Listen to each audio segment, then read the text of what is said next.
Bonjour, je suis Mathieu Ricard. Je m'adresse à vous au nom de l'association de protection animale PAS pour vous parler d'une pratique cruelle et méconnue, l'empoisonnement dans le but de pêcher. Les élevages d'animaux destinés à la chasse sont légitimement remis en question.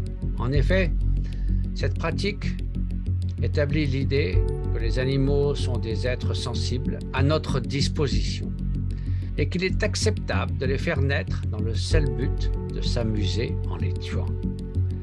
Savez-vous qu'il se passe la même chose pour les poissons avec la pêche de loisir? Chaque année en France, des millions de poissons sont élevés dans le seul but de les déverser dans les rivières, les étangs et les lacs, juste pour amuser les pêcheurs. Les images qui vont suivre sont difficiles à voir. Elles ont été tournées en France et montrent les principales étapes que subissent les truites destinées à l'empoisonnement. L'élevage, le déversement dans les plans d'eau et l'ouverture de la pêche à la truite.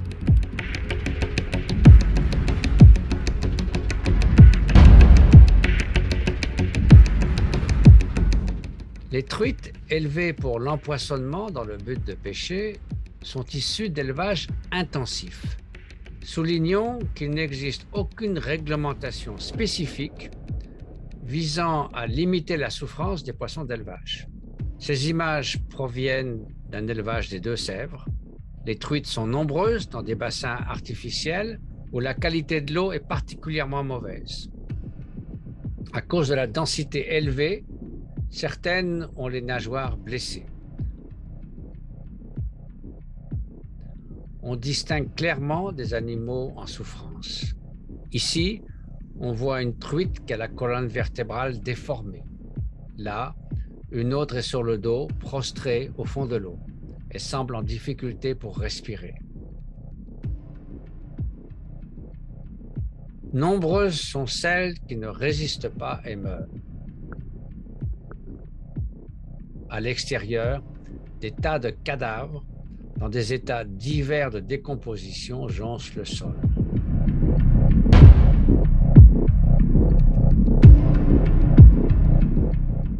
Les truites sont ensuite transportées jusqu'au lieu de pêche où elles se trouvent entassées dans des seaux et jetées à l'eau.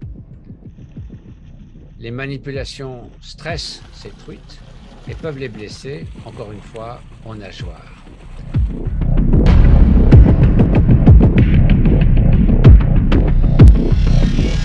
Le week-end de l'ouverture de la pêche à la truite, les truites d'élevage sont pêchées massivement.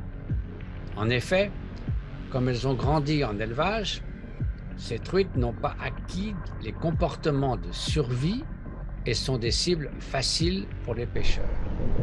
Il avale ça jusque dans le fond de... Il arrive que les poissons avalent l'hameçon. La pauvre bête, comment il fait mal. On voit ici un pêcheur qui essaie de retirer brutalement l'hameçon profondément engamé, alors que la truite est toujours consciente. Une partie de la gorge est arrachée. Elle est ensuite abandonnée au sol, où elle mourra d'asphyxie après une longue agonie. Ces images montrent la souffrance des poissons, inhérente à l'empoisonnement dans le but de pêcher. En France, des millions de poissons sont élevés pour être tués juste pour le loisir. Cette pratique n'est pas acceptable.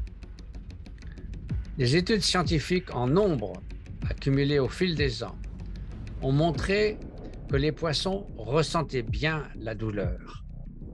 Cette sensibilité nous oblige à revoir la façon dont nous les considérons et à les traiter avec davantage de considération et de bienveillance, parce que les poissons ne sont pas des jouets.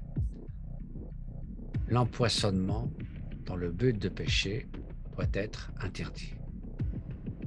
J'ai signé la pétition sur zoopolis.fr et vous encourage à faire de même. Gandhi disait « On peut juger de la grandeur d'une nation par la façon dont les animaux y sont traités ». Ce n'est bien sûr pas le seul critère pour juger la grandeur d'une nation, mais certainement, c'est l'un des critères que nous devons considérer. Tout comme les animaux terrestres, les poissons sont des êtres sensibles. Il est temps de s'intéresser sérieusement à ce que nous leur faisons subir. L'élection présidentielle est aussi l'occasion de demander aux politiques de ne pas oublier le sort de ces millions de poissons et de s'engager sur des mesures concrètes. Nous demandons donc aux candidates et candidats à l'élection présidentielle d'interdire plus précisément l'empoisonnement dans le but de pêcher. Merci de votre attention.